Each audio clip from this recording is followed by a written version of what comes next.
Good morning, everybody.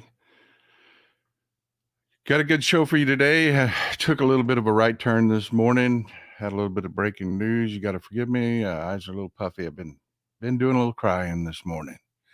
I'm going to try to get through this first segment without choking up, but we'll see if we can do it. Grab your coffee, grab a pen and paper, and let's dive right in.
Good morning, folks. Little background about myself. Let's go to the map before we get into everything. This isn't academic for me. When I talk about Texas, I was born and raised here. This is where I live, folks. This is my life. This is Texas. We're retired up here up in the forest right now, but I was born and raised down in South Texas. And forgive my voice, and like I said, I've been a little upset this morning. Zooming in on back up so you can see this is the Big Bend area. This is South Texas. This is what we refer to as the valley. That's green area here. We had some news last night. Just kind of hit home for me. I grew up hunting right here. This little area right here. See this little town, Encinal? We used to take 35 South out of San Antonio down through Cotulla. I've had dinner in Cotulla. My sister married a guy from Dilley. One of her ex-husbands was from Dilley. Encinal here was where we would turn off and head over here to Highway 83, then head south on Highway 83, headed towards Mexico. And where place I used to hunt was right out here. Yeah, I mean, you wouldn't believe how beautiful. People ask me all the time, Paul, why do you live in Texas, man? It's crazy. Why do you live there? Well, I'll tell you, Texas is like no place else, man. It really is. It's incredible, the diversity in the state and how beautiful the state is. I have been to other states. I travel. I travel this country. I am not saying Texas is the only beautiful state by any means, but just the sheer diversity of everything in the state. It is beautiful, from the Gulf Coast through the valley to the desert Southwest to the desert West. We have the Davis Mountains out in the west that are all part of that whole Taos ski thing. The plains. When you think of Dallas, Texas, folks, when you hear Dallas, Texas, that's the plains. That's the southern portion of the plains. Road flows right down into Texas, all the way through, ending up around the Austin area is where the plains really start to die out, and transition. You'll hear about the hill country. There's a little town here called Fredericksburg that is just beautiful. Little old German town that is still got the same buildings on Main Street that it did, the limestone building. It's just a beautiful state. It really is. And it's a state rich in heritage, and that heritage is Mexican. It is. The vast majority of it is Mexican. This used to be Mexico, folks. And if you grow up like I did in South Texas, you don't have these biases that these jackasses do. these carpetbaggers that have come in here. You know, my governor grew up in that white privilege. He did. He just did. He is not only physically disabled because a tree fell on him when he was out jogging, but he is emotionally and mentally disabled as well. He is unfit to govern. He is mentally incapable of governing. Texas is not only a petroleum state, where we are responsible for a huge portion of this country's gasoline supply. Texas is also the hub of trade. So much is manufactured in Mexico. Those relationships are hugely important. It takes a lot to be an effective governor here in the state of Texas, but we have this thing down here. For the last quarter century, Republicans have run the state. They have. People just, simple-minded people listen to what Republicans have to say, and they think it's important. It's important to them. And one of the things that they use is bias. Bias against Mexicans, of all things, in the state of Texas. Bias against Mexicans in the state of Texas is the stupidest thing anybody that actually grew up in South Texas would ever feel. It's just dumb. I grew up in predominantly Hispanic areas.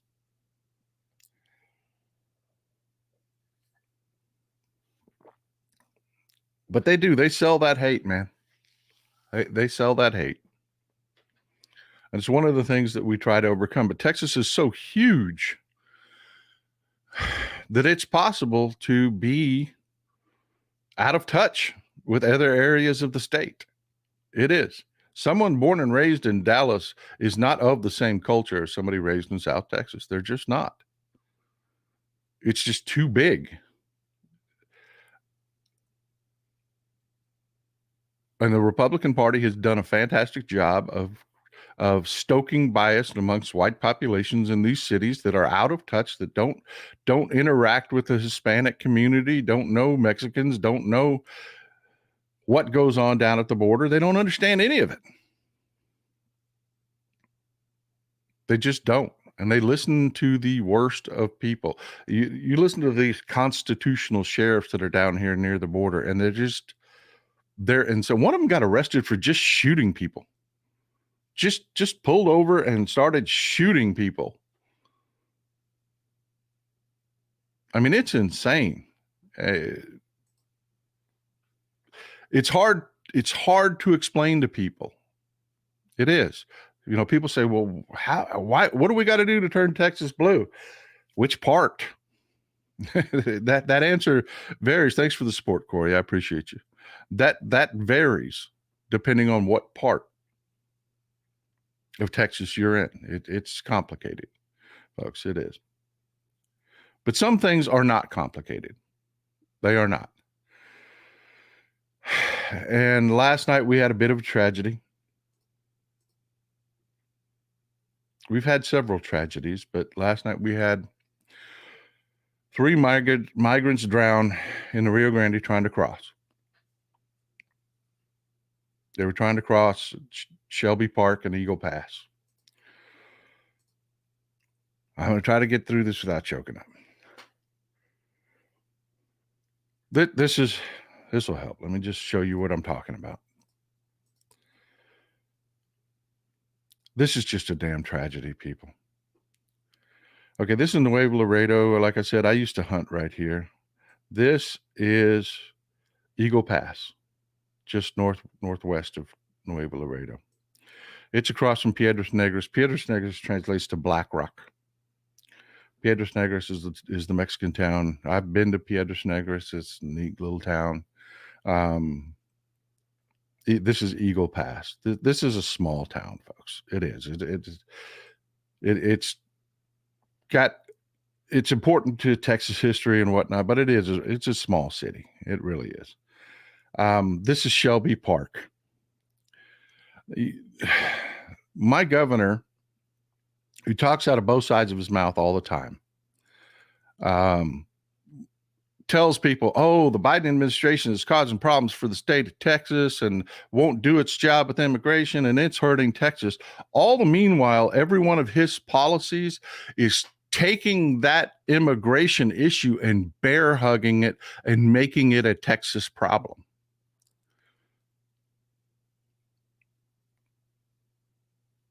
Let me say that again. This idiot governor of mine is telling idiot, mouth-breathing, pasty white jackasses that know nothing about the border that the Biden administration is creating a problem for the state of Texas by bad border policy, which is bullshit. It is. It's straight garbage, because we put so many resources down there.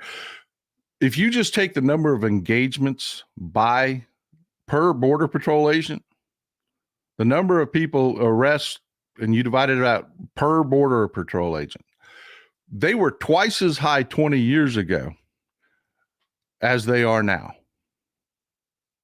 Because we've put so many Border Patrol agents down at there used to be like 5,000 or 6,000 Border Patrol agents down there. There are like 30,000 now.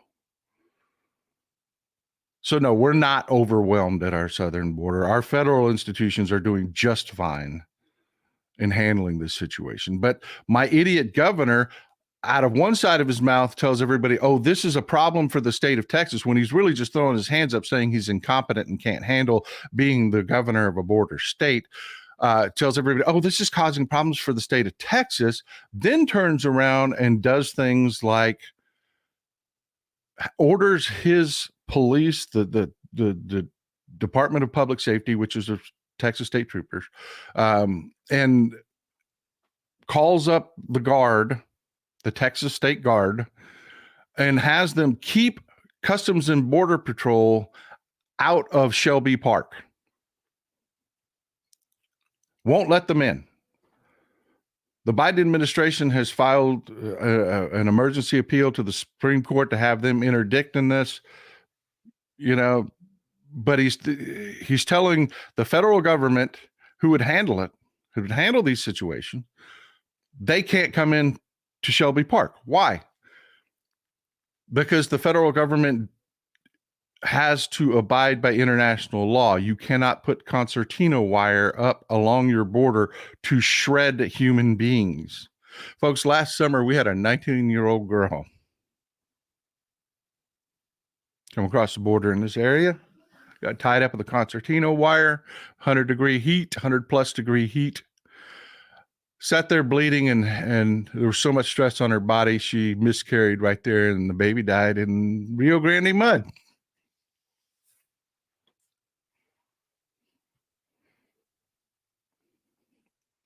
That was last summer. Then last night, Mexican authorities called and said, hey, you've got some people that tried to cross there by Shelby Park, because this is right by, let me go back to the map for a second. It calms me down. Shelby Park is right by the international crossing, the bridge right there. If you take a look, this is Shelby Park. This is the border and the river. This is the bridge, Eagle Pass International Bridge, literally within sight. I've been here, folks. I've crossed here. I've been visited Mexico before, right there.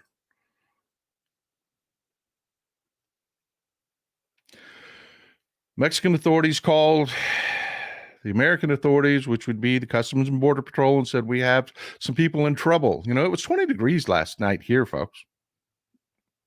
Trying to cross the river down there, a little warmer down by the border, but still, it was cold as hell. They're in trouble. Customs and Border Patrol went to Shelby Park, said, look, we've got a report of 6 people in trouble in the river. We have to go check it out. Texas would not let them in. Wouldn't let them in. Why? Because Border Patrol will cut the concertina wire. It's against federal law. It's against international law. But my idiot governor who says this is a problem for Texas, bear hugs this problem and makes it a Texas problem, will not allow Customs and Border Patrol into that area. They dispatched one soldier who went down to the river and went,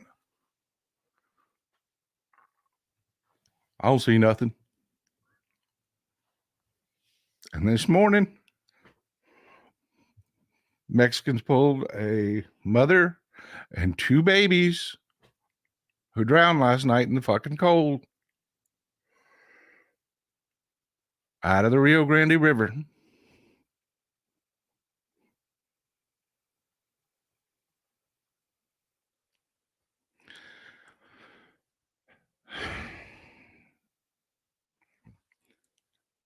And my governor would not allow Customs and Border Patrol to respond to this, and didn't respond himself.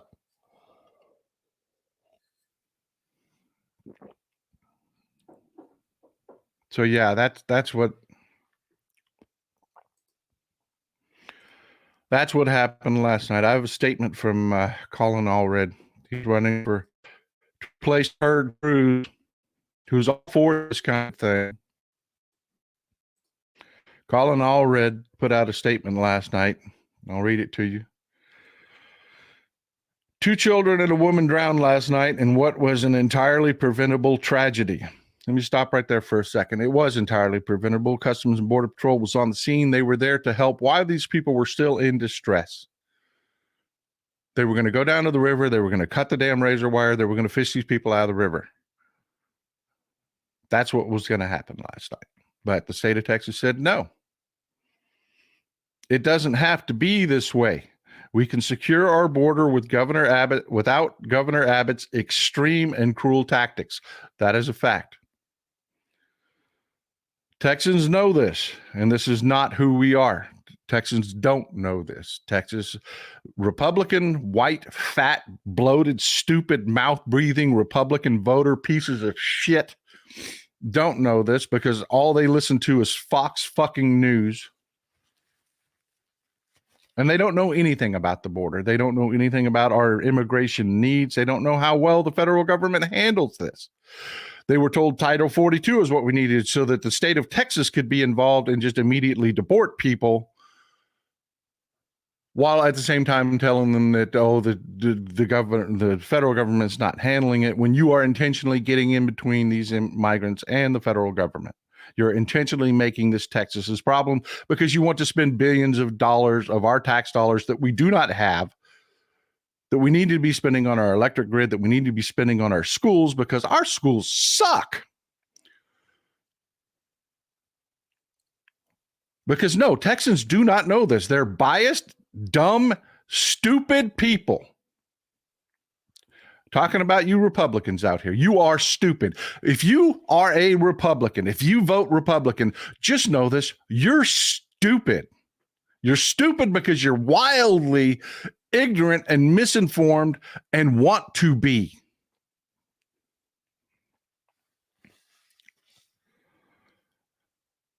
Texans know this, and this is not who we are. No, we are not. When you inform Texans as to what's going on and the reality of the situations, the actual numbers, how things are handled, how things are done, no, Texans are not by nature cruel, mean people. We aren't. Let me tell you, South Texas, that area that I grew up hunting in down there, people would give you the shirt off their back. They would. They don't have a pot to piss in, don't have anything. But man, let me tell you something. If you were out there and you were in need, they would help you. That's Texans, man. But you know, you've got these, it's always whites, man. It's always whites. I don't get it. Get out and hang out with. Anyway, let me finish the statement. This is a federal problem and needs a federal solution. Truth. Because, the state of Texas has no authority as far as immigration is concerned. The governor's actions are irresponsible, deadly, and are getting in the way of Border Patrol doing their job. Fact. I have long said we need comprehensive reform. Every Democrat does. But now more than ever, extreme politicians need to stop their political stunts. They will not. Republicans want this. Republicans, my governor is intentionally making this situation worse and a problem for the state of Texas where it does not have to be. He is literally bear hugging this as close as possible because of racism, bias, and bigotry, and they want to run on that. They are stupid. They do not understand how to handle a border. All they know is racism and bias. Some idiot is going to say, well, why don't we just give them your address and you take care of all of them? Because you're an idiot. They take care of you. If you knew anything about immigrants, you would know you don't take care of them. They take care of you. It's immigrants that work in your rest homes and in your restaurants and they work, dumbass. They work harder than you in most cases, dumbass.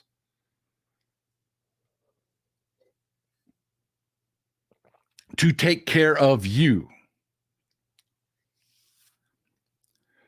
But now more than ever, extreme politicians need to stop their political stunts and come to the table to form a real bipartisan solution. That is something Ted Cruz has no interest in. That is a fact. He has no interest in it whatsoever, and something I will do as senator. Folks, I want to leave you with this. There will never be a solution at the border as long as the Republican Party exists. There will never be a solution at the border. Abortion will always be cruel. Our policy will always be cruel and brutal to women in this country as long as the Republican Party exists, because science and reasoning and just looking at a problem and fixing a problem does not exist in the Republican Party, because they live off of racism and bias and lies and hyperbole. Period. The only way to solve this is at the ballot box. End the Republican Party. The Democratic Party will secure our borders using modern technology. Let me show you something, folks. I'm going to go to the map one more time on this issue, and then we're going to move on.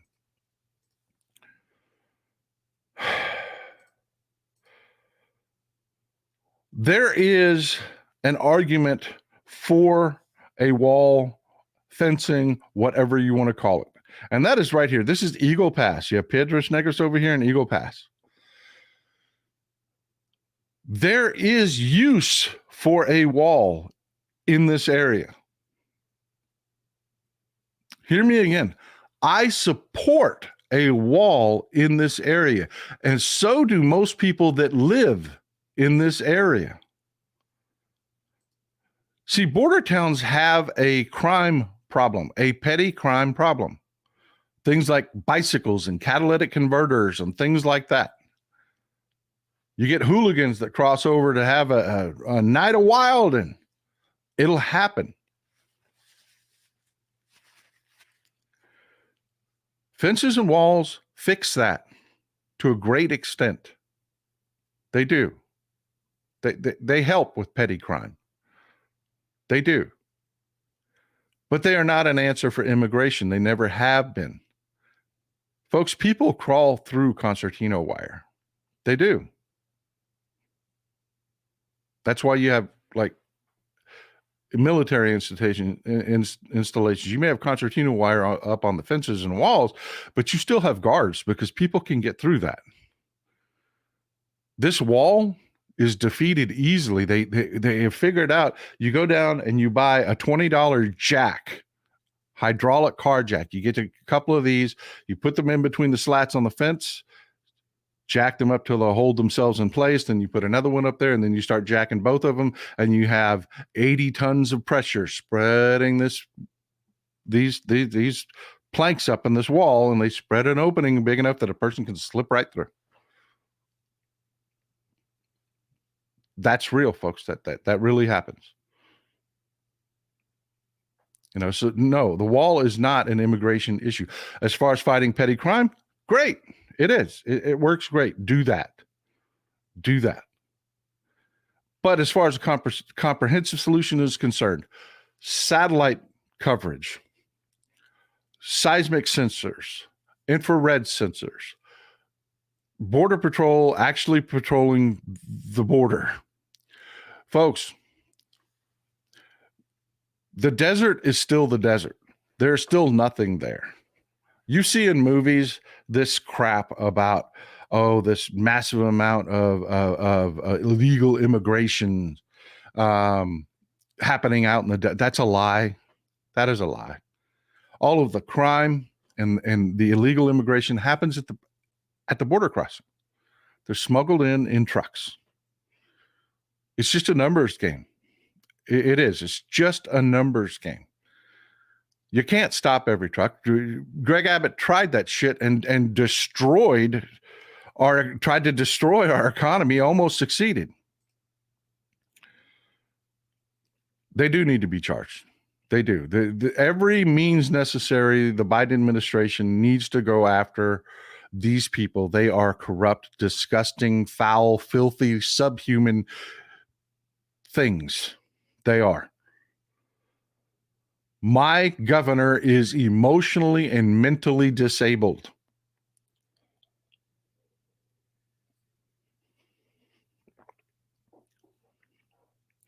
But yeah, Greg Abbott stopped every truck at the border, blew up trade. You can't do it. You just can't. You can't stop every truck. So it's going to always be a numbers game. You target you use law enforcement to gather intelligence. You try to target vehicles as best you can. You'll go catch a great deal of them, but there will always be illegal immigration. Folks, in East and West Germany, where they patrolled that border with machine guns, there was illegal immigration. This is not a zero-sum game. It never has been. It never will be. And how much of the $15 billion, the money spent on that wall, Peter Campbell's talking about the wall, how much of it was skimmed off in donors and corruption. And anytime you have a big public works project like that, you just have to watch it. There's going to be graft. There is. But I just want to sum this up with this. Drug smuggling is done by American citizens. 86% of the people arrested smuggling drugs are American citizens. That's the way it works. That's the way it is. They are Americans. Your drug problem is American born and bred. That needs to be done dealt with by decriminalizing drugs, treating it as an addiction issue. Find out why the hell people want to be high all the time. Immigration is a federal issue. The state of Texas does not have the resources, even though Greg Abbott is he's barring Customs and Border Patrol because he's breaking international law with these border barriers. And I hope if they charge him in The Hague, we turn him over. I hope we do. Second, about immigration, we are an aging country. We do not have the population to support our aging population. We do not. We're getting top heavy, folks. And we're at the point now we can't breed our way out of it. We can't say, everybody, okay, fine, we're going to give you massive tax credits. Have babies. Have at it. Cancel your cable and make babies. We can't fix it that way. We need immigration. Other countries, for the racists out there paying attention, well, why don't we have white immigrants? Other white countries are in the same situation we're in. They don't have the immigrants to send.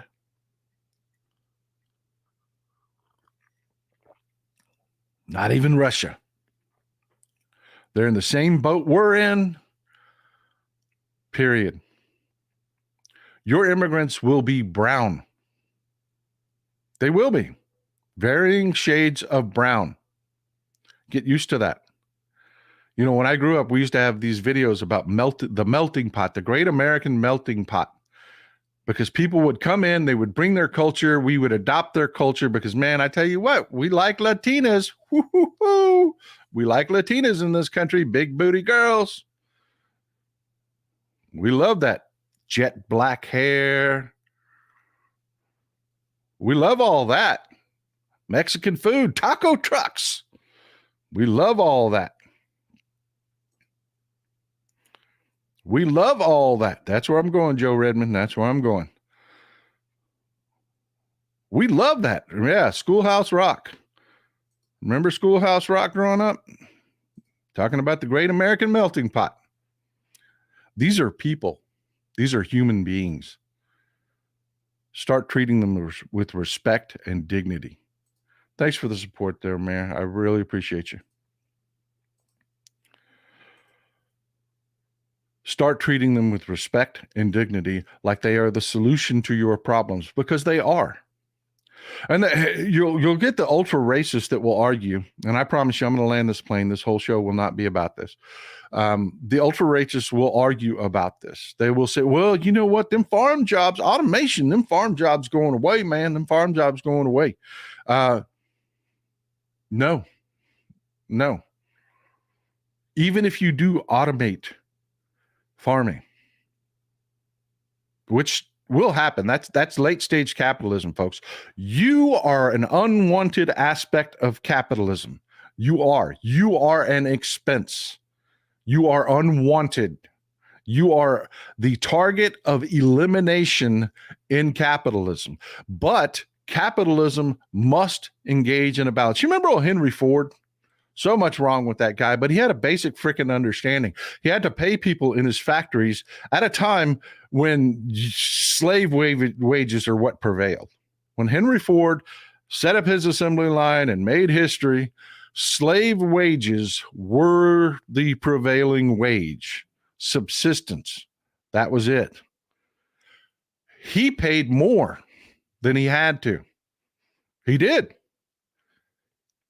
Now, there's a lot of craziness involved with it. Like, to get that highest wage that he would pay at his factory, you had to have moral authority regulators from Ford Motor Company come to your home, inspect your home, and ensure that you were following a good Christian lifestyle.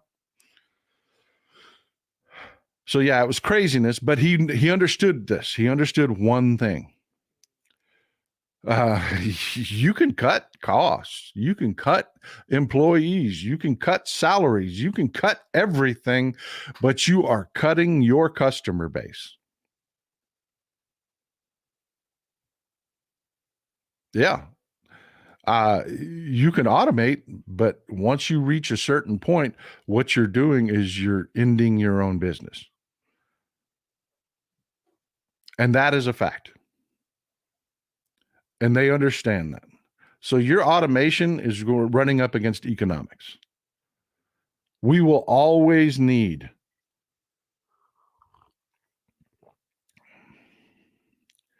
Adrian says, I read a study that by 2030, whites will no longer be the dominant race. It will be far more diverse. The mere thought of that freaks the hell out of whites. But yeah, absolutely. Spot on. That is the truth. That is the future. That is the future. No matter how you automate, we will always need people. We will. Diane Turner says, is there any way you can push the deaths from last night on the news where you were at? No. The stations where I am at are Sinclair-owned predominantly stations, and they are not going to talk about that. They are going to spread the message that Greg Abbott once spread, that the brown peoples are coming. The brown peoples is coming. Peter Campbell says, thanks for the support again, my brother. He paid them enough so they could afford to buy his cars. Exactly.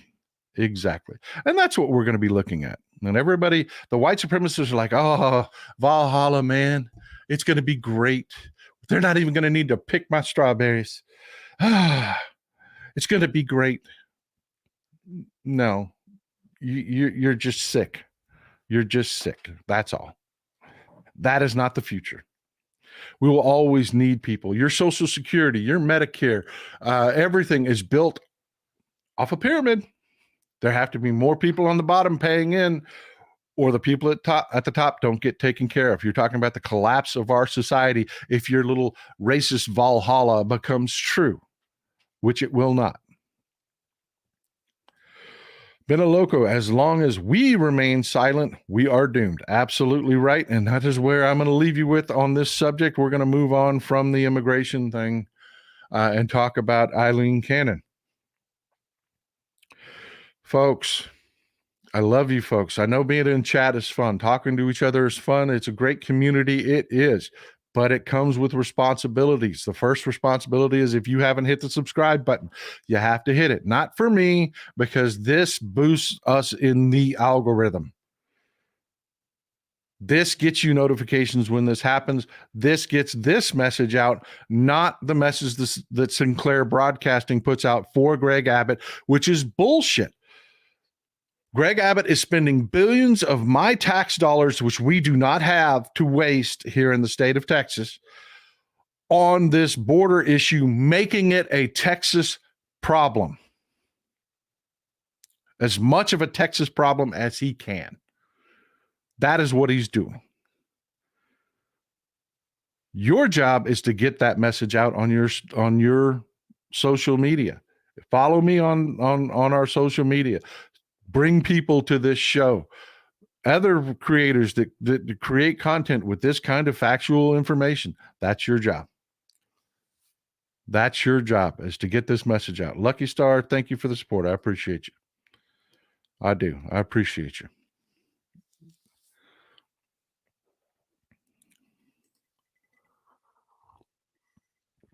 Cat G says, Abbott likes to freeze his constituents. Folks, I'm supposed to be in Mexico right now. I am. I was headed down to Mexico way because of Mrs. Texas Paul's birthday. We were going to go have a good time. Margaritas, fajitas, having a great time. That's what we were going to do. I had to cancel it all. Why? It's going to get cold. And because it's going to get cold, I can't rely on our electric grid. I'm going to say one more thing about Abbott, and then I'm going to move on. It's about the electric grid. This is how the news works in the state of Texas. Greg Abbott is going to say, oh, man, the electric grid held up. Yeah, we did we nailed it. The electric grid held up. He is talking about one slice of the transmission lines. That's all he's talking about. Those big freaking lines you see on the towers where they've cut a swath through nature and you see the big transmission lines. That's what he's talking about. Oh, those survived. There were no problems with those. Folks, for you, the electric grid is from power generation to your wall socket. That is the electric grid. That is what the governor of Texas is responsible for. In your home, through regulation and the way the home's built, all the way through your local electric cooperative, making sure that they are supported and regulated properly, which is where the failures are going to happen over the next couple of days. That right here, Sherry Dean Henry says, we have trees. Absolutely. We're having ice storms coming in today. The ice storms will come in. This is why I can't be in Mexico, folks. The ice storms are coming in today. The local cooperative here will be overwhelmed. It will. Because Republicans don't like government. They don't like government.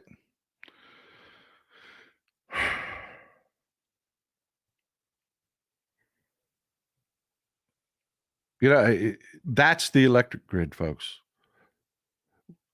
And this governor will say, well, that's not me. That's not me. That's your local government. No. Mayors don't regulate electric cooperatives. They don't. That's the state of Texas. And remember that. When they put that propaganda out on those Sinclair stations and say, hey, oh, man, Abbott got through this one. They must have been prepared. That's bullshit. People are going to die over the next 2 days here in the state of Texas because our government does not do regulation like they should. Tamara Gaisfer says, I am sure Ted Cruz is in Mexico by now. I am sure that he is there. That's why I stayed. Stay warm, brother. I appreciate you, Andy Rome. I really do. And thank you for the support, Andy. I really appreciate you. I appreciate you both. But yeah, I couldn't go. In 2024, I could not leave my home to be automated for a week because it was going to get cold. And by the way, my Canadian friends in the audience, you know I love you folks, man. I love Canada. If you get a chance to go to Canada, if you go to Niagara Falls, don't go to the American side. Go to the Canadian side. Oh, much cleaner. We went to Niagara Falls to visit some friends. I went up to meet somebody in upstate New York. I was thinking about some politics at the time, and I was met some family up there, and then I went to meet a consultant up there to talk about possibly running for office, and he lives in upstate New York. So we stopped in Niagara Falls, and we went across the border. Could not believe the difference between the American side and the Canadian side. I sat there. I had a conversation with the Sikh gentleman. Sikhs with the turbans, and not turbans. They're not called turbans, but you know what I'm talking about. For 2 hours, we sat there and just talked over the falls. 2 hours we did, because we were waiting on the fireworks display that was going to happen that night. It was beautiful. The Canadian side is gorgeous, well kept, clean. There's some great restaurants on the American side. Don't get me wrong. There are some great restaurants and whatnot, but it's just as far as the park part and how well it's maintained. Go the Canadian side. You'll be glad you did. But my Canadian friends, your air is down here. It is drunk and raising a ruckus, and I'm going to need you to come get it and take it home. We're not built for this shit in Texas. It's going to be like 9 degrees here. And I'm not talking about Celsius. I'm talking about Fahrenheit. Your air is drunk. Come get it. Take it home.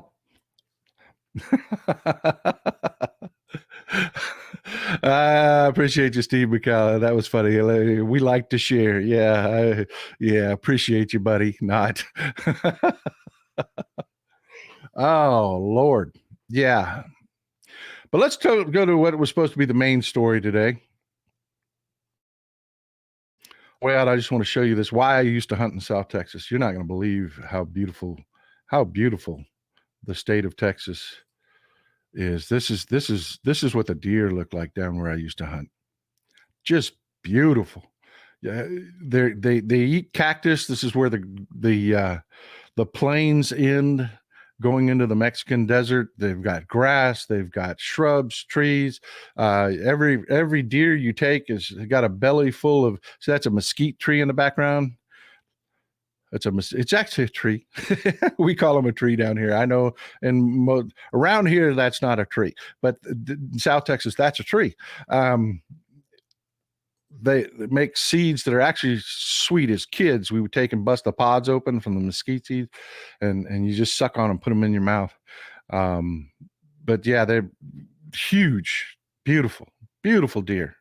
Grow up eating cactus, and the meat is just, I'm sorry if you're vegetarian, but I'm telling you, they grow up, they're grass fed. They eat prickly pears. Like I said, mesquite seeds. You would pay a fortune for beef that was grazed like these deer live. I mean, it's just one of the treats of living in Texas. But yeah, I want to turn in a corner. This guy, you may recognize, his name's Sam Bankman-Fried.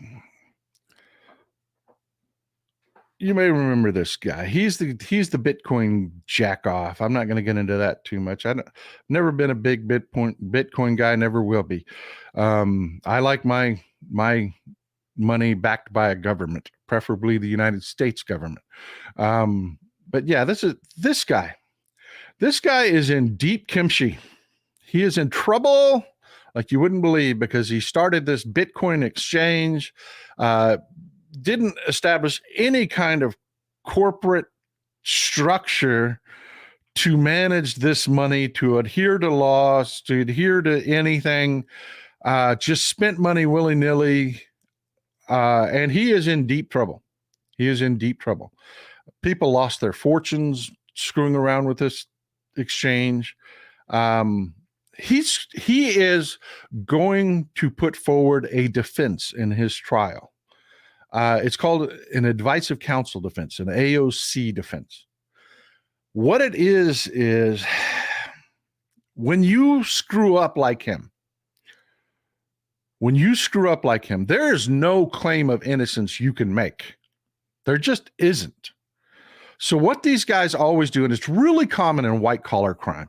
It's really common. It's that old run home to mama. If you can convince mama it was your friend's fault, not your fault, then you won't get in trouble thing. People do this all the time. And it is not a legitimate defense against your guilt. It's just not. Ignorance is not a defense. What that argument is that Sam Bankman-Fried is going to make is, I hired lawyers and it wasn't my fault. I hired lawyers and they told me I could do this. When you make that defense, and there's a reason that people don't. Okay, let me give you a word of advice here. If you're innocent and accused of a crime, your trial attorney is going to pull you aside and he's going to say, shut your mouth. You are not an attorney. Shut your mouth. Do not go around proclaiming your innocence, yada, yada, yada, yada, yada. Shut your mouth. Because things you say will screw up my ability to defend you in court. Because there's this imaginary wall that people like Sam Bankman-Fried and your average person believes exists between a courtroom and the street. Folks, that wall does not exist. People think you can say whatever you want out on the street, but as long as you tell the truth in court, well, you're good. You're good. It only matters what you say in court. That is not true. Hey, man, Brando's here. Good to see you, brother. Good to see you, my friend. Everybody say hi to Tennessee Brando. That is one hell of a guy. He has got a great show here on YouTube. You need to come on and hang out with us, folks. You really do. But Brando, you need to come out and hang out with me and be a guest on the show. I love that guy. Super talented. Super talented.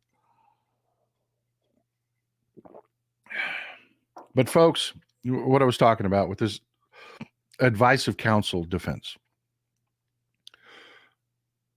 You don't make that argument unless you're just done. Unless you've got a fork stuck in you, you don't, because it's got huge drawbacks. Because the minute you say, my lawyer told me I could do this, you lose automatically privilege with that lawyer. 26 degrees and falling in South Texas. Yeah, it's getting cold fast here, folks. It is. It is getting cold. Take care of yourself, please. It's cold everywhere. It is. Take care of yourselves. Make sure you got plenty of water on hand. Make sure you got a way to heat your house without electricity, especially if you're here in Texas. But look, the minute you assert an AOC defense, you lose privilege. You can't claim my lawyer told me and then prevent the prosecutors from hearing what your lawyer told you. It's a huge drawback. That's why most attorneys don't want to assert that defense. They don't. The less information you hand a prosecutor, the better. And that's the way it just normally works. So it is very pedestrian. It is very common in cases where you have a client that's gone out and run their mouth like Donald Trump has. Donald Trump has gone out in public and told people that my lawyer said I could do this. My lawyer said I could do this. I listened to my lawyers. And then he's also gone the other route and thrown his lawyers under the bus. So in the documents case that is in Judge Aileen Cannon's court, Jack Smith filed a motion, which is a common motion in white-collar crime cases. He asked the Trump defense team to declare if they intend to use an advice of counsel defense. It's common.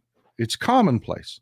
It really is. It's commonplace to ask this because it gives access, like I said, the prosecutors access to communications that you've had with your attorney. And it is basically tantamount to an admission of guilt is what it is. Yeah, the crime happened, but it's not my fault. That's the argument you're making. So it's really common for this to happen. Judge Aileen Cannon struck down this motion. No, we're not going to make them do that. This common every day. We do it in just about every court. Judge Aileen Cannon says, no. There's no need for that. There's no need for that. We don't need to do that. Look, and a lot of people are very upset about this. They really are. They're very upset about this because the lawyers' heads are exploding because they're like, what? That is so just part of the process.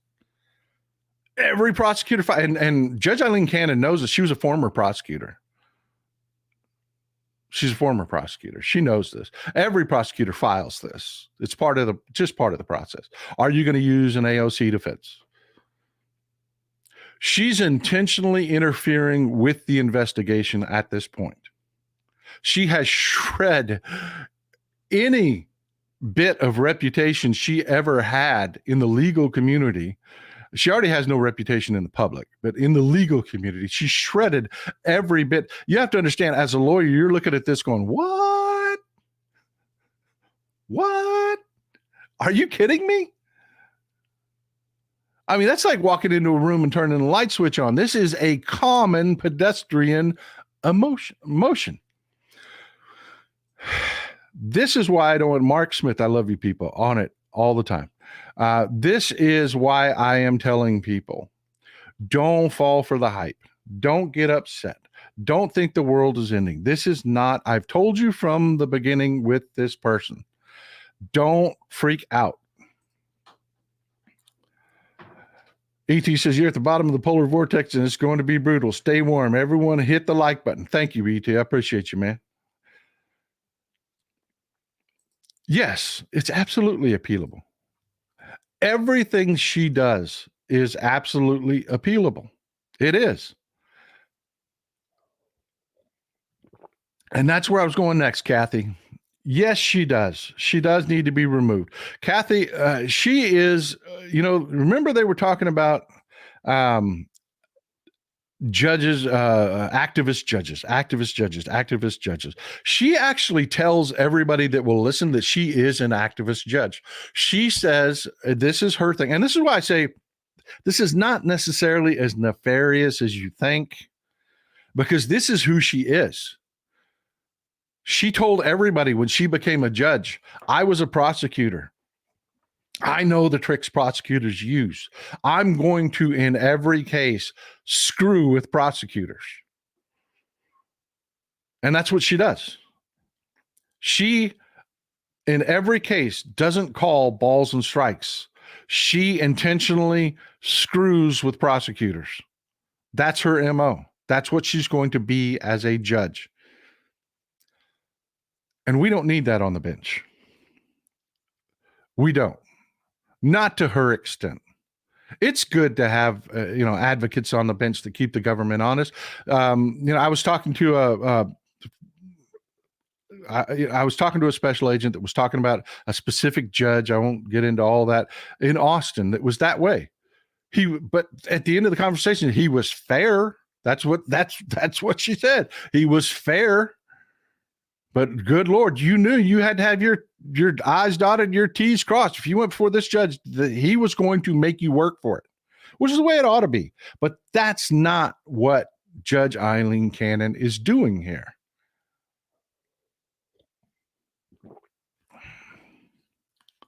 And that's the question that's coming up next.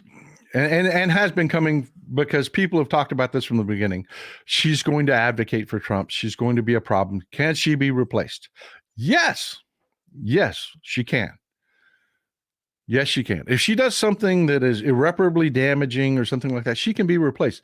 Is she going to be? No. No. Because I assure you, Jack Smith is not worried about this like the rest of the legal community is worried about this. Because this ruling doesn't stop him from treating this situation like it is an AOC defense. He can continue to act that way because in this case, it's already been broached. I want to introduce you to somebody. This is Evan Corcoran. This is one of the Trump attorneys that Trump says he doesn't like. This is one of his attorney. He's a lifelong Republican, folks. Evan Corcoran is the son of a Republican congressman. He is Republican establishment through and through. He is who was recommended to Trump when the documents case happened. Trump hired him upon recommendation because he's a good lawyer. He's a real lawyer. But yeah, he's got bias, folks. He really is. He's Republican through and through, and Trump hates his ass. Because Trump, who tells all of his lawyers how to do their jobs and run his defenses, because he plays politics, not court, went to Evan Corcoran and said, look, they're asking for these documents back. Why don't we just tell them we don't have those documents? And Evan Corcoran said, that's called lying to a federal agent, and it is a crime, and we don't do that. We're going to tell them the truth. And you can imagine how well that went over with Donald Trump. The truth. Yeah, Evan Corcoran got fired, but Evan Corcoran documented it all. Evan Corcoran testified to the grand jury. You remember Aileen Cannon was having a fit and making a fool out of herself about the grand juries, trying to say, well, how dare you run two grand juries, one in Washington, D.C. and one here? If you're going to have a case in my courtroom, I want control over the grand jury. And Jack Smith just humiliated her by reminding her, you had nothing to do with the grand jury that was here. You're the trial judge. You're the trial judge. The trial judge has nothing to do with the grand jury. Not the one here, not the one in D.C., nowhere. You're the judge that's handed the trial when I'm done with the grand jury. So no, you don't get to pick and choose anything with my grand jury. And just humiliated her on the public stage. And you notice she hasn't said crap about that. It was Evan Corcoran that she was having a fit about, because Evan Corcoran was a Trump attorney, did have privilege. When approached by investigators from Jack Smith's office, did not assert that privilege. You know why? Lawyers cannot help you commit crimes. Let me say that again. Lawyers cannot help you commit crimes.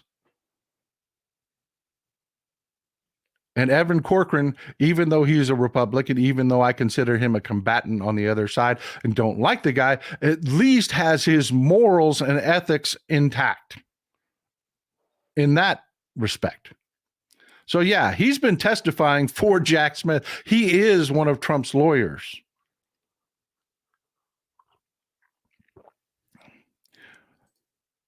And just to show you how screwed up this is, you remember the Meet the Press interview with Karen Welker that I just absolutely lost my crap over?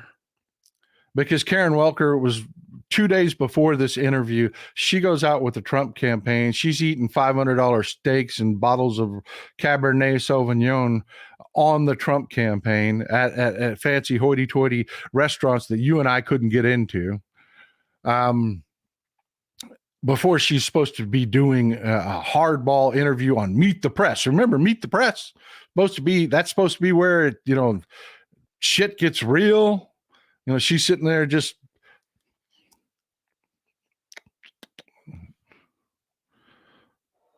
breaking bread with these people. This is part of the interview. And actually, I have to admit, this wasn't completely trash. Listen to what Donald Trump says here.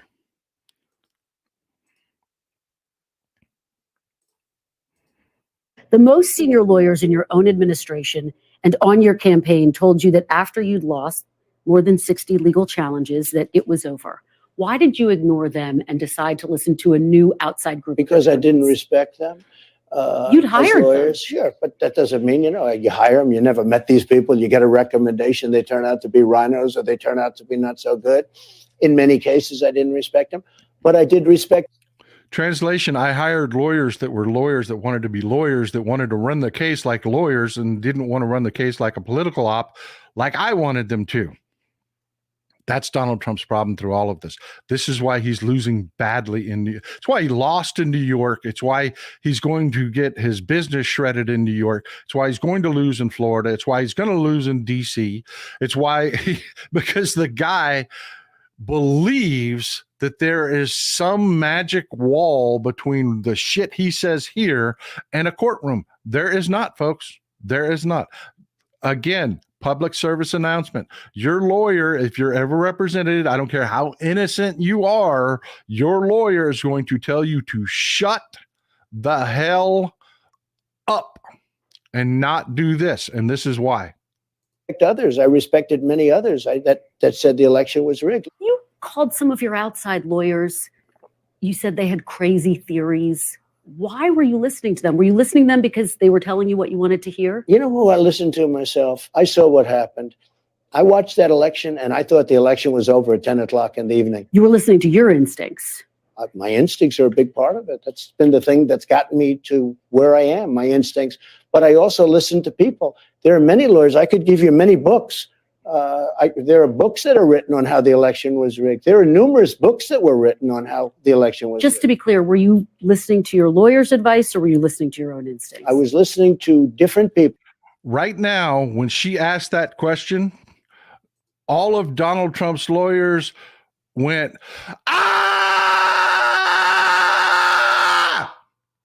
because they knew this answer was coming. And when I added it all up, the election was rigged. There are books. Were you that calling are written, shots, though? In fact, Molly Hemingway wrote a great book. But were you calling Rigged. the shots ultimately? Excuse me. Molly Hemingway, who's highly respected and great, she wrote a book, a best-selling book called Rigged. Were you calling the shots, though, Mr. President, ultimately? As to whether or not I believed it was rigged, oh, sure. Okay. It was my decision, but I listened to. And that's it. That is the end of your advice of counsel defense.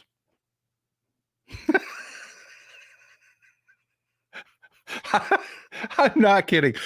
He has repeatedly asserted over and over again that what he did was not illegal. He had lawyers, many great lawyers, and they told him that he could do this, that he could do this, that he talked to the lawyers and the lawyers told him. And then he just went on national television against his lawyer's advice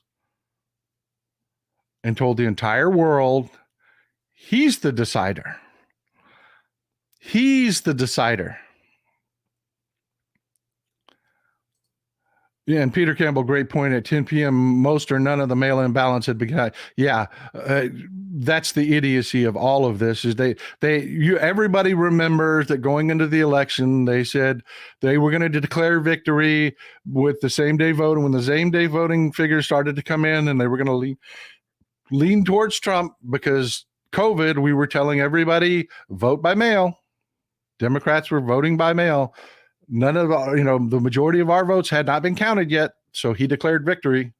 We remember all of that. But the important part is his own attorneys are telling him, going back to the document case that we're talking about with Judge Aileen Cannon, his attorneys told him, you cannot lie. They wrote it down. I had a discussion with Donald John Trump, former president, who asked me if it was okay to lie to federal agents about whether or not we have these documents or not. He specifically said these words, wouldn't it be better if we just told them we didn't have anything? Then went on television and said, I'm the decider. I have lawyers. Some I don't respect, some I like. I made the decision. I heard what people told me, but I have great instincts. I'm the decider. And there goes your AOC defense. Yes, bring them here. Bring them here. I will talk to your family in Copper's Cove. By the way, spent a lot of time in Copper's Cove. I know exactly where you're talking about. People. This is why your lawyer tells you, no matter how innocent you are, shut your mouth. Shut your mouth. So anyways, everybody's in full freak out mode. Judge Aileen Cannon is trending again. Hold on, I've got to read a comment real quick. All right. What I was saying, though, was, folks, everybody's in full freak out mode. Judge Aileen Cannon is trending on Shitter, on X-Chan. Everybody's in full freak out mode about this. Oh, my God, she's interfering with it again. Let me sum this up for you. Everything she just said is completely appealable. 2, it's not slowing Jack Smith down in the slightest. In the slightest. He already has testimony from Trump's attorneys that say he asked them if he could commit crimes. They told him no, he did it anyways. This Jack Smith is not fazed by this at all. When the trial starts, before the trial starts, he will have filed an appeal on this. He will file this motion again. If she tries to delay it again, he will file an appeal to the 11th Circuit Court of Appeals, which is overseeing this. They are watching her, folks. They are watching her. She is a new baby judge. They know that. This is one of the most consequential cases the country's ever seen. These judges are watching every decision. I assure you, when she refused this motion, every judge on the 11th Circuit Court of Appeals went, come here, called their clerk in. All right, this is coming our way. Let's go ahead and get the motions in place so that when this is filed, we can act on this in an expedited manner. Go ahead, just get it ready. Just go ahead and I'll get my bring it by. I'll proofread it and we'll get you a signature. That's what happened, folks. So I want you to leave. And I know I started a little heavy this morning, but I want you to leave feeling up. This is not a big deal. This is much ado about nothing. This has more to do with Judge Aileen Cannon absolutely shredding the last bit of any reputation she had in the legal community. Like I said, she's a former prosecutor, folks. She is. And every lawyer is out there saying, really? Really? This is what you're doing? This is like an everyday motion. You're not even slowing it down. Jack Smith is going to continue on. This case is going to continue on. The second that you get ready to go to trial, he's going to refile this motion. You're not going to have stopped anything. The 11th Circuit is going to rule on this immediately. You're going to get overturned and humiliated and have not bought Trump any time, because Jack Smith is not going to sit there. Oh, man, now what am I going to do? I guess I can't do my job now. Oh, no, that's not what Jack Smith is doing, folks. Not what Jack Smith is doing. ET says, I worry about people effing with the mail-in ballot drop boxes and destroying lots of people's votes in the upcoming 24 election. Try to vote in person. I agree. You know, the jackholes that sit there with AR-15s outside the ballot boxes? That's what they're designed to do, trying to discourage people to show up at those boxes. Just show up in same-day voting. If a guy shows up with an AR-15 at a polling place, he goes to jail. Yep, he goes to jail. So, yeah, vote in person if you can. Take the day off. Do what you got to do. Great comment there, ET. Great comment. We have more news. And by the way, if you don't think this is taking a toll on Trump, I want you to look at this. Is Trump getting to Iowa yesterday?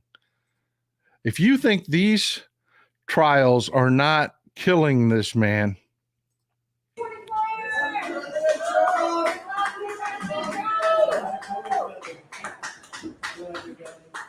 this is not a drunk hobo. That's a lot of cold weather. We've got a lot of meetings tonight. We're doing well. We have a lot of tremendous support. But it's nasty out there. Are you worried the poll will affect your voters, sir? Are you still confident of a commanding win, Mr. Trump? Jesus, look at him. And if you don't think he smells bad, watch this guy right here. Watch this guy right here. This is his protection. He starts walking closer. He's like, ooh, whoa, whoa.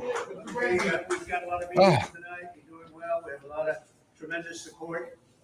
But it's nasty out there. Are you worried the poll will affect your voters, sir? Are you still? And you want to know why I know that that's about him stinking and how bad he smells? This guy right here. This is not what these guys do. When you watch Secret Service protection, and again, we're talking about this guy right here. When you watch these guys, they don't do that. They don't look at the protectee. They don't. They constantly scan the crowd. They look around to see who's behind them. They check the position of their fellow agents. This guy is just lasered in on Donald Trump. And you could just see him as soon as Donald Trump starts walking closer, he's like, ooh, ooh, ooh, ooh, ooh. What is going on with this guy's senses that he has just totally forgotten how to do his job? And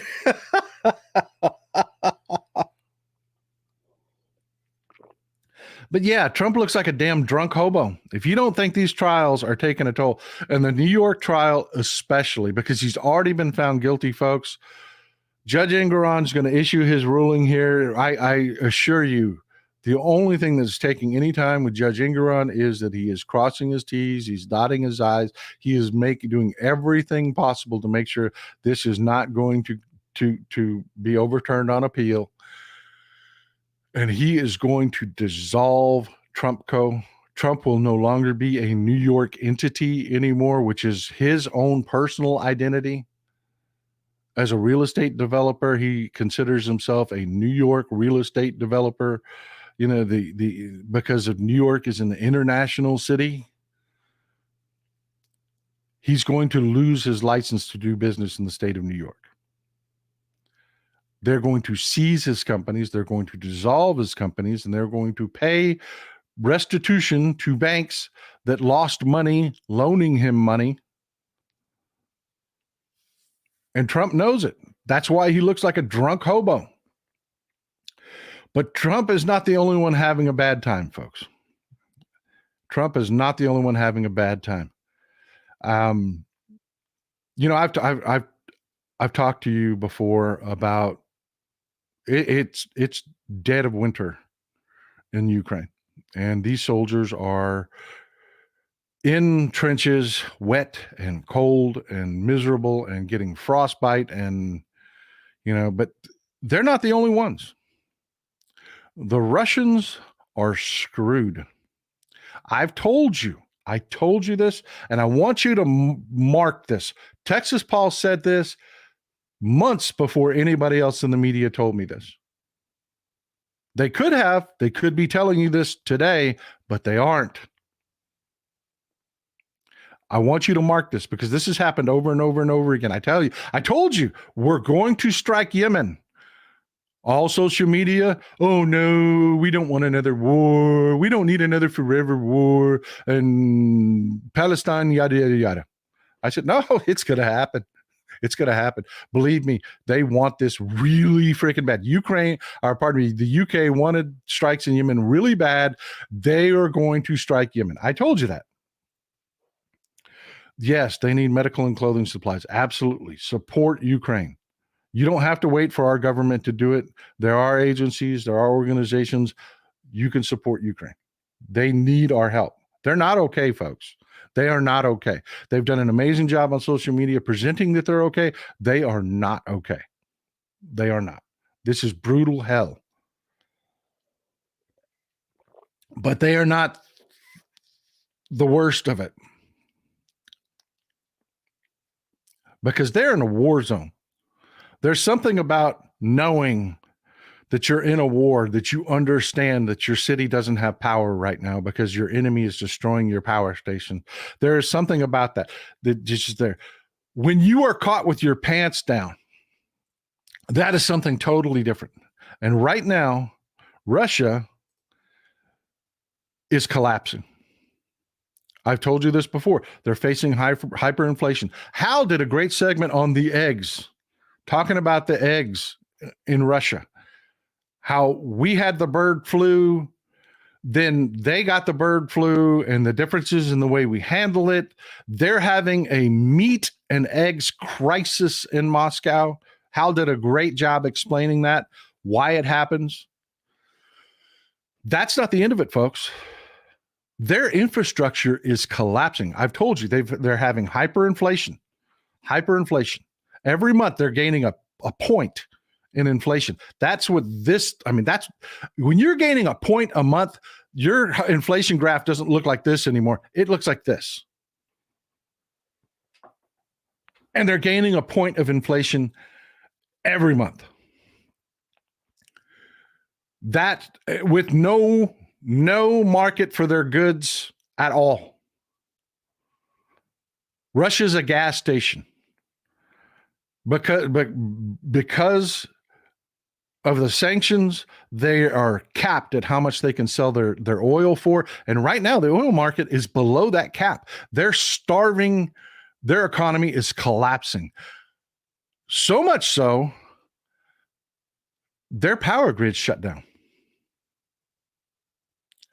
They actually had to come out and this, Russia doesn't do this. Russia does not admit it's having problems. They have had to come out and tell their people, we are going to have rolling blackouts in Moscow. Folks, it's in Volgograd, it's in St. Petersburg. It is from the top of Russia to the bottom of Russia. Every city in Russia has been notified they will have blackouts. It is 0 degrees in Russia and in Moscow right now. They've already had their heating turned off. They were using electric heaters to stay warm. They're losing their electricity. They're saying the blackouts will last as long as 12 hours at a time.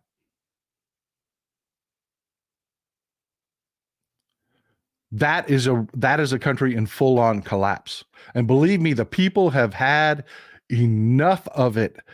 This is Roman Putin's house in Russia. This is Roman Putin's house. Sorry, I can't play that for you because they will give me that particular agency will go after me on YouTube. That is Roman Putin's house. I can show you the still, but I can't show you the video.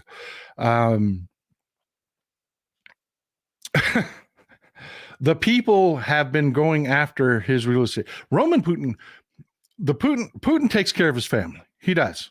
He's a incredibly wealthy man because of his grift in Russia.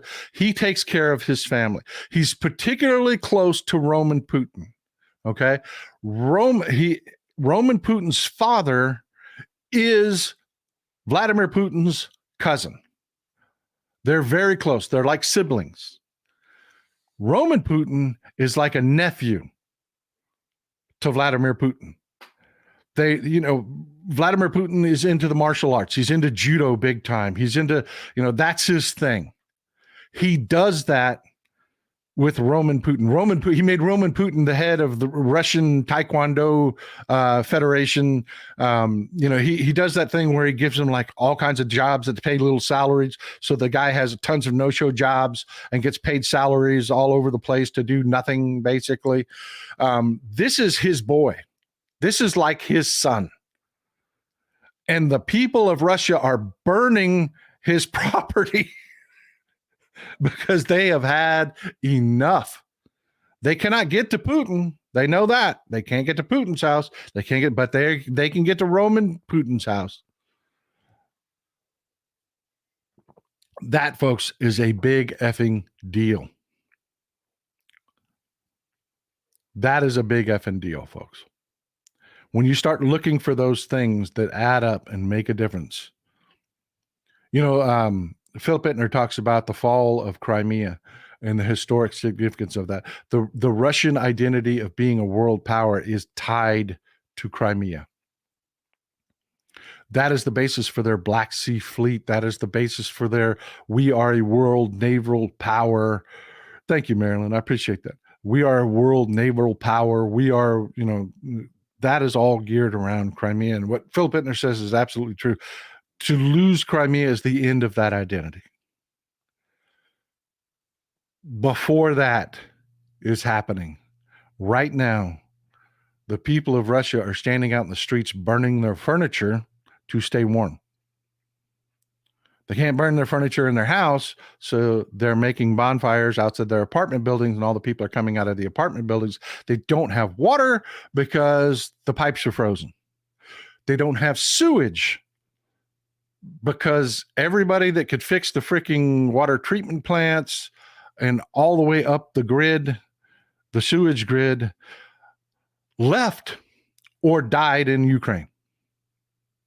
They left the country because they didn't want to go die in Ukraine. You're talking about the young people. Whenever you have a sewage problem in your house, go look at the crew. It's a bunch of young guys. It's a bunch of young guys. It's not a bunch of old farts. The old farts got the better jobs. They had seniority.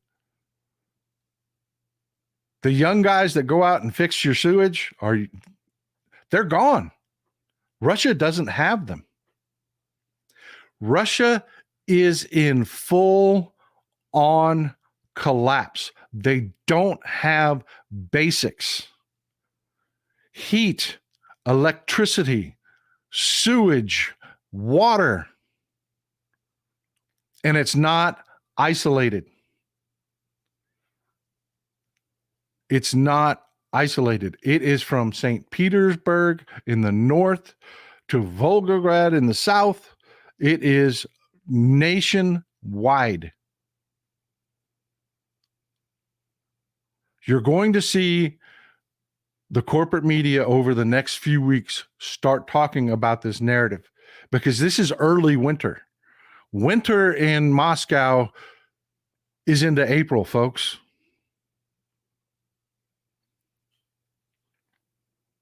It's into April.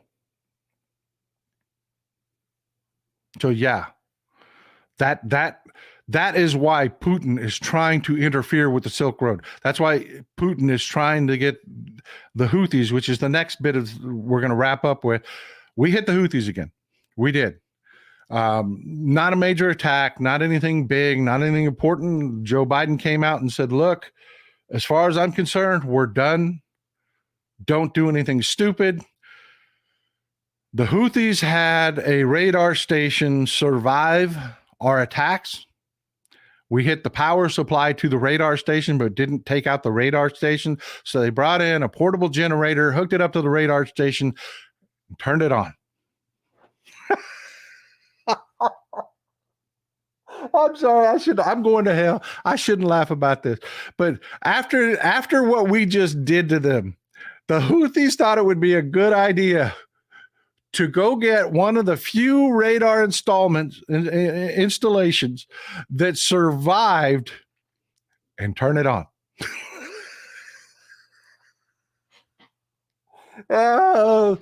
So we launched some Hornets out and took it out.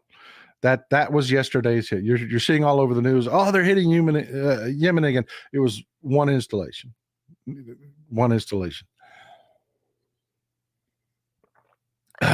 Yeah, Michael Burney, that's great. Marilyn says, share Texas Paul on your social media accounts so we can get people talking about this more. Amen, sister. That's your job. That's your job. That's your job. I mean, I'm glad you're here. I'm glad you enjoy the chat. It's the greatest chat on all of social media. You people are great. You're usually ahead of my discussion. I start talking about a subject, y'all start talking about where I'm going ahead of time. So yeah.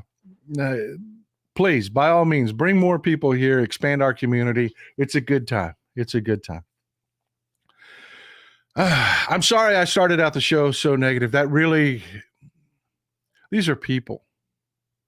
These are human beings. Those were babies last night that died in a cold river.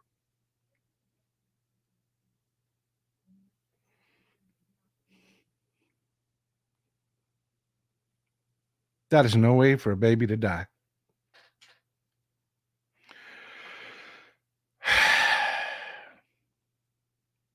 I love you folks. Thank you for being here. Thank you for all the support.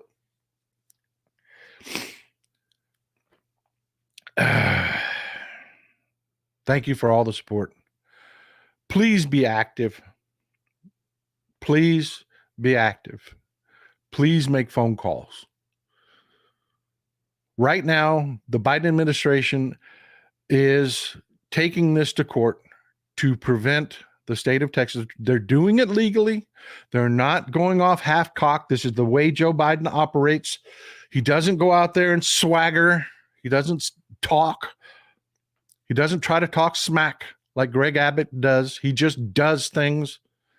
They're taking this to the Supreme Court to prevent the state of Texas from interfering so that there's legally everything's, like I said, the T's are crossed, the I's are dotted. If Texas Department of Safety tries to interfere or the Texas National Guard tries to interfere again, Biden will nationalize our state National Guard immediately and stand them down. Biden will have the legal justification to arrest members of the Texas Department of Safety. And that is what he will do. This concertina wire is cruel. It's disgusting. Scott S. says, the Silk Road of the Red Sea cannot be blocked. It cannot. It cannot. And Europe will not allow it. It cannot be blocked. The containers supply goods to more than half the world. You were right, Texas Paul. Thank you. Drones were necessary, and it's a shame. Yeah. Folks, I'm telling you, Iran miscalculated, and they overplayed their hand. They miscalculated and they overplayed their hand. I appreciate the support, Peter. I really do. Thank you. So we've got a few minutes left. It's Sunday. The playoffs are going on, but we do have a little bit of time. If you have any questions you'd like to throw out there, I'm more than happy to hang out with you. Let's do an AMA. Ask me anything. We'll talk about it.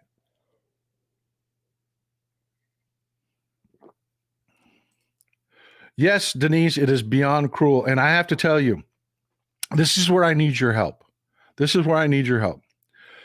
Folks, the message that Abbott is putting out is Texas is hurt by this immigration. We're out here by ourselves. We're doing this by ourselves, and the Biden administration doesn't care. That's the message. The reality is They are making it as much of a Texas problem as humanly possible because they want the problem. The federal government is very efficient in handling requests. Tongue-tied for a second.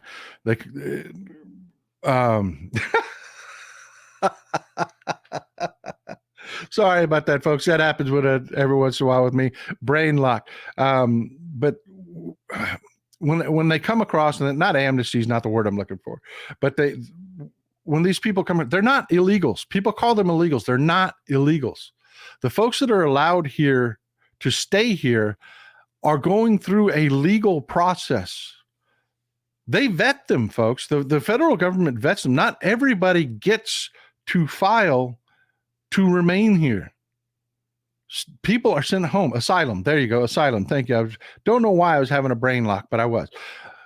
Not everybody gets approved to seek asylum. There are legal requirements for it. Not everybody does.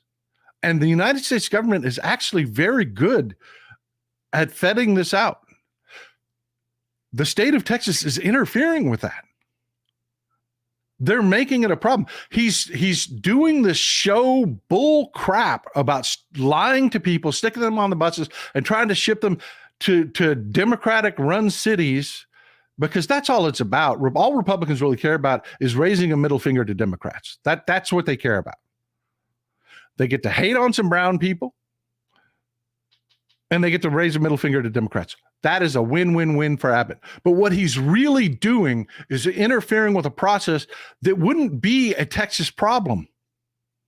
The federal government would be handling it if they weren't interfering. They're literally standing between the federal government, Customs Border Patrol agents, and these immigrants because they want the problem.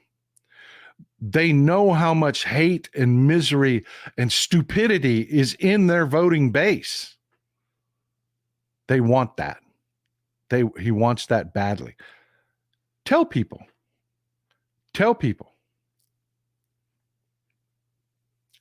Bring them here. I'll tell them. That's what we need to be doing, is reminding people, Abbott's making this a Texas problem. It's not a Texas problem. And, by the way, we need people in this country.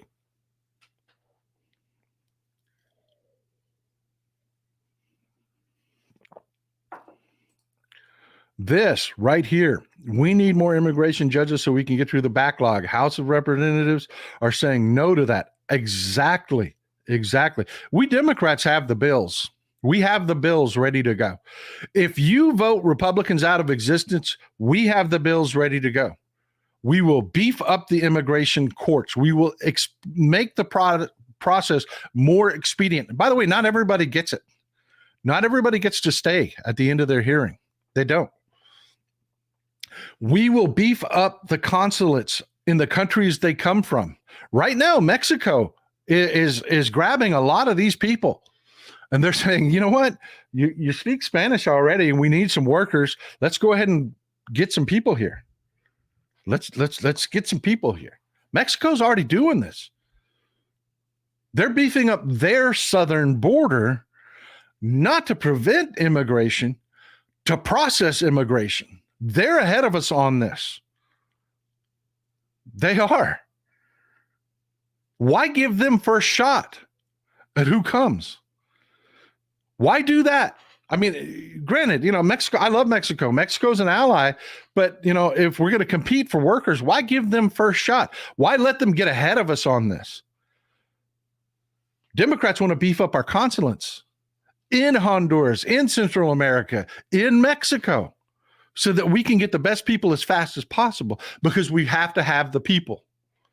We have to have the people. And if you don't believe we have to have the people, please go to your part of town where the construction is happening. Go to your local restaurants. And I'm not talking about the hillbilly joint like somebody like Lauren Boebert runs, that hires all her friends from high school to be waitresses, and you end up getting damn diarrhea because they don't know how to run a restaurant. I'm talking about go to a restaurant that is a good, efficient running restaurant and ask them how hard it is to get people versus how hard it used to be to get people to work there. We Democrats want to fix that. We want to get everybody documented so they can't be abused, so they can pay their taxes and live their life like normal people. Hey, what a great idea. Vote Republicans out of existence, and we'll do that.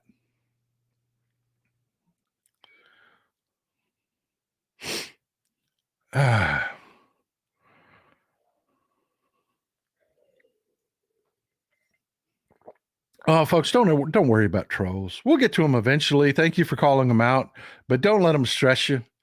Don't let them stress you. The fact that they're coming here means you're nailing it. You're nailing it.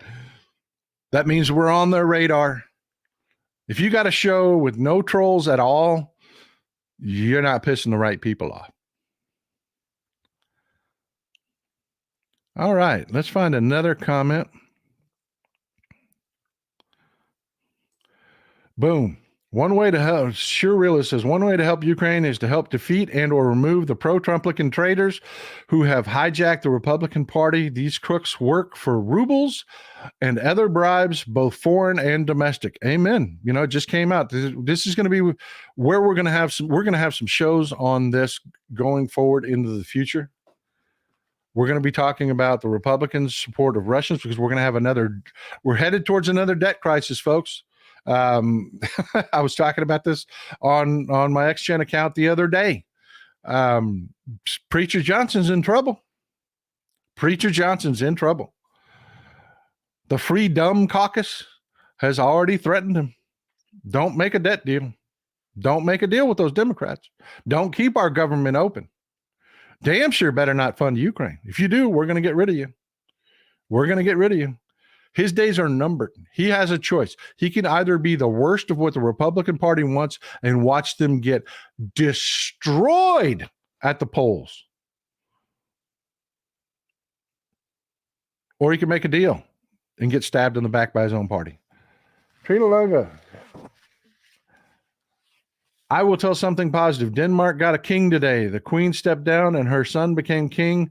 The royal family is much loved. Yeah, the longest running, everybody likes to think, because we had ties to England and our history and what they teach in the history books. They don't teach you about the rest of the royal monarchies of Europe. The longest running monarch in Europe was not the Queen of England. It was not. It was the Queen of Denmark. She's much beloved, very classy lady, doesn't have a family full of jerk offs like the royal family in the UK does. She is a much beloved person. She actually stepped down and abdicated her role and allowed her son to ascend because she was getting older. And I don't mean, and get that, ask Trina Laga. I don't mean she waited until she was just incapable anymore. She just said, we need an effective monarch. And I'm getting old. So she stepped aside and let her son become king. God save the king. But you don't really hear about these things on corporate media. You don't hear good stories. You don't. Part of it is just the nature of news. 3,500 flights a day can take off and land without incident. It'll never make the news, but you let one crash. So yeah, there's a bit of a cop out that way.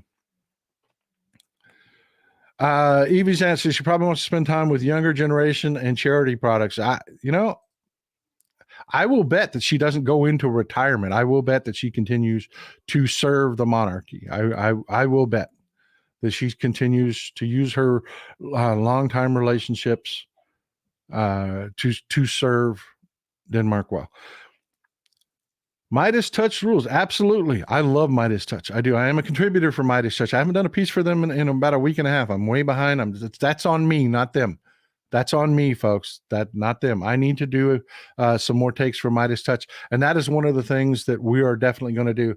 I actually had a discussion with Ben Mycelis the other day. He's like, "Hey, dude, what's it going to take for you to get off your ass and start producing some more content?" And I was like, "Okay, look, man, I'm supposed to be going out of town next week. When I get back, I'm going to hit it." So yeah, that going into the next year, watch for me on Midas Touch. Absolutely, I love those guys. Incredibly hard working individuals. Great work ethic. Wonderful guys. Great point of view. Support the hell out of Midas Touch. Please do. Any other comments or questions?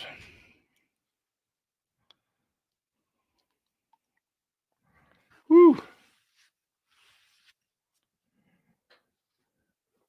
I got to take this off. Baby's got the heater on blast. It's so cold outside.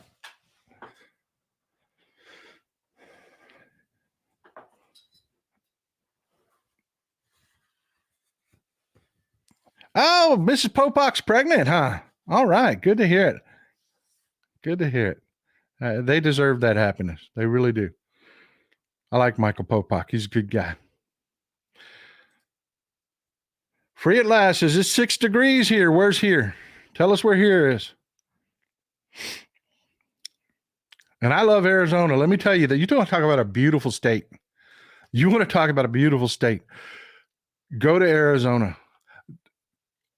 I cannot stress to you how beautiful parts of that state are. They are just, when you think of beautiful desert and northern Arizona, don't just go south. Don't go to Sonoma and all that. Go to northern Arizona by the Utah border.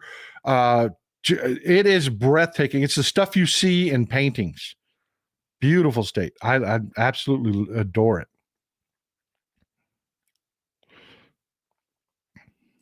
Little Popok incoming. I'm going to have to text him. I didn't know. All right.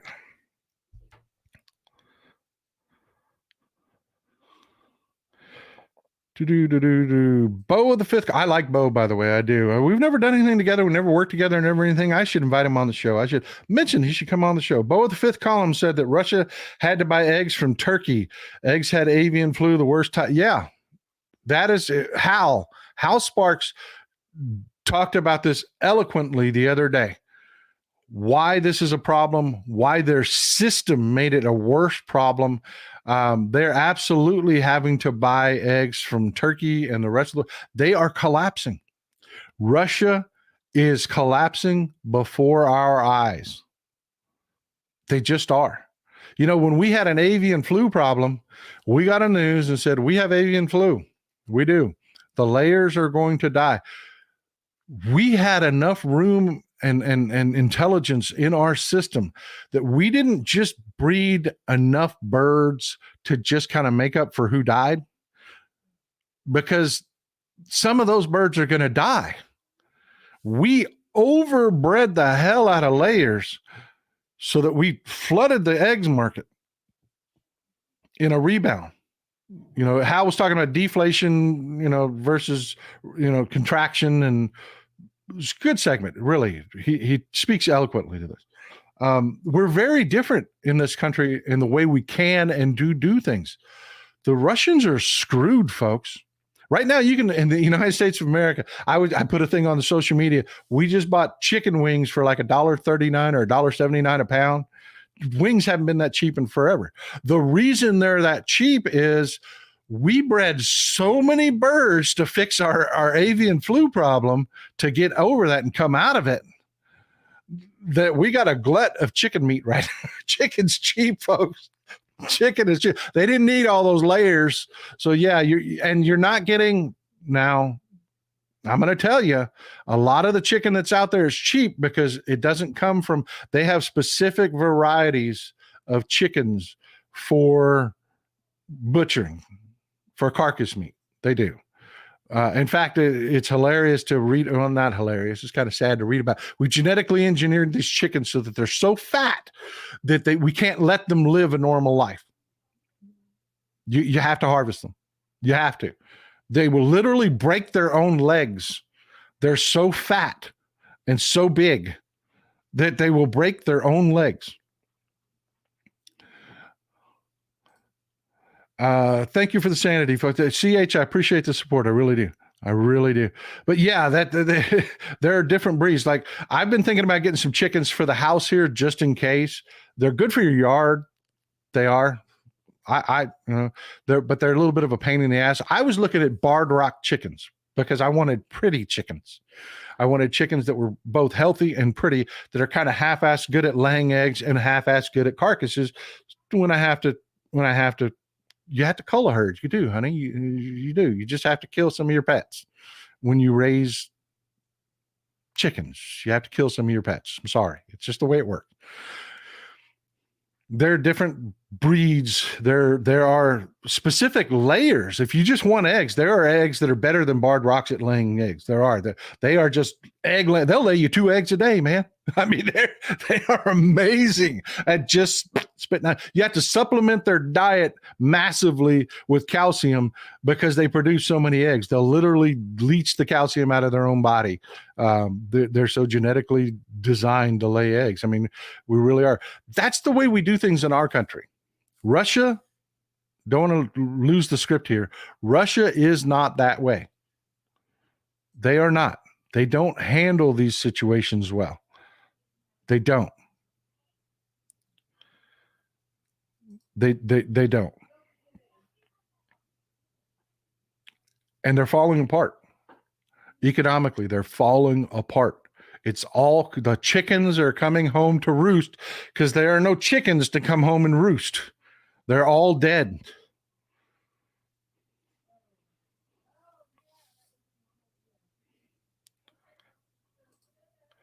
Yeah, this is why I like to hunt, people.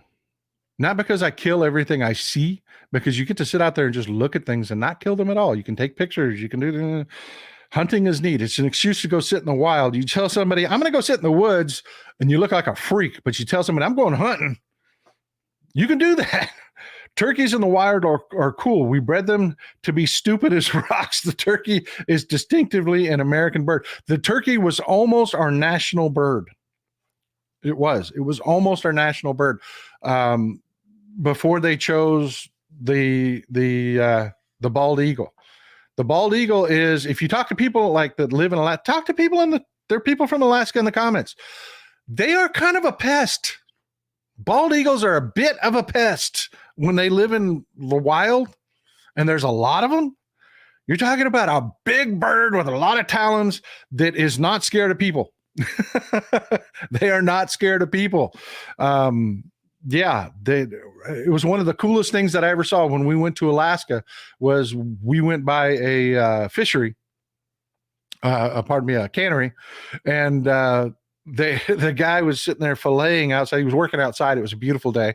He was filleting fish, and he would take the carcass, and instead of they had a container to throw the carcass in, just threw it up in the air, and an eagle would take it.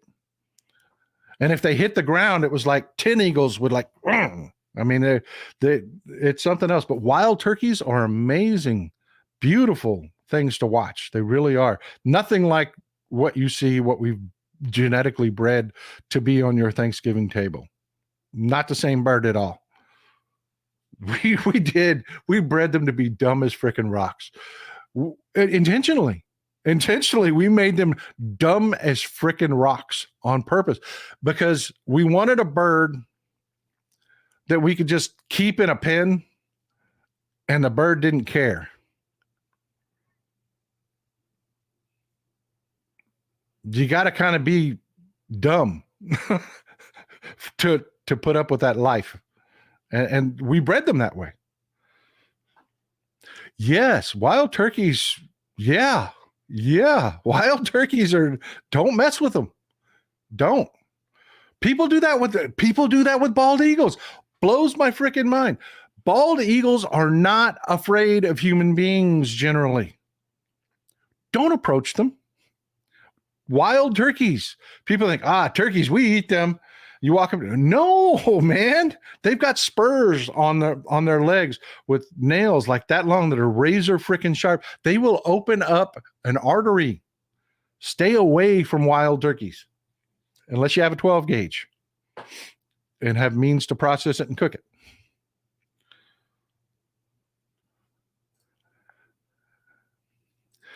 My wife, will y'all please work on Mrs. Texas Paul? Please work on her in the chat. I want a goose. I want a couple of geese, actually. I want geese. I got a cussing pond. Might as well have some geese, right? Can't have them. Geese are mean. Geese are mean. They are. But you know, if you hug on them and raise them by hand, they're very loving birds. They are good watchdogs. She's worried about the UPS guy. To be honest, she's got a reason to be worried. Geese are badass. They are. They're very territorial.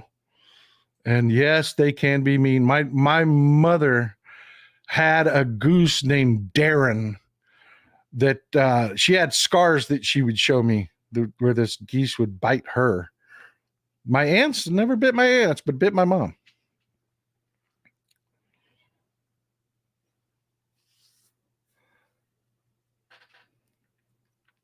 That's why we call those Canadian geese that fly south the murder chickens. All right. People have a lot of strong feelings about geese. I take it y'all are on Mrs. Texas Paul's side on this one. Okay. Lose again. That's okay. My neighbor got a pet pig.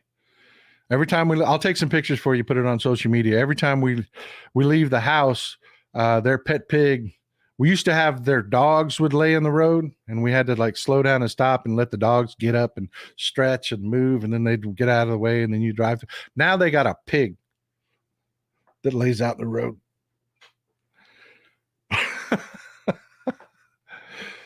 See, now look at you, Peggy.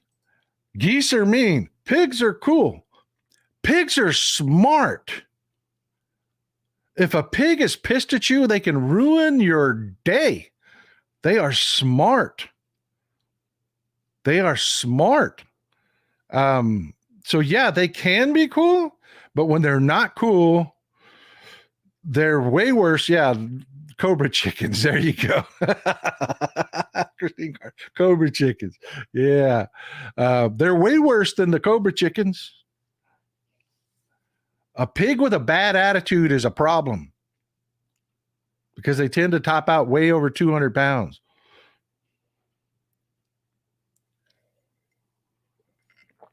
Oh.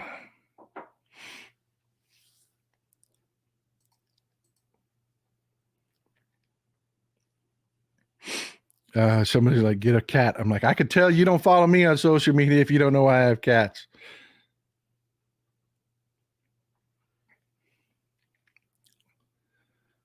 All right. All right.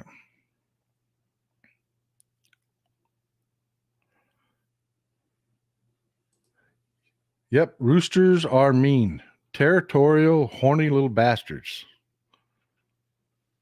For some reason, can't figure out, I'm not interested in this old lady. Roosters are mean.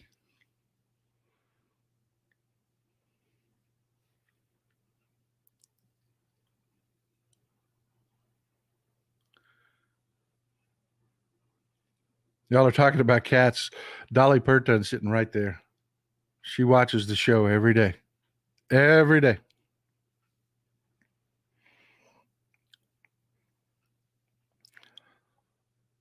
All right. Well, folks, it looks like we are stuck on the pigs and goose thing, so I'm going to call it. I'm going to call it a date. We've got the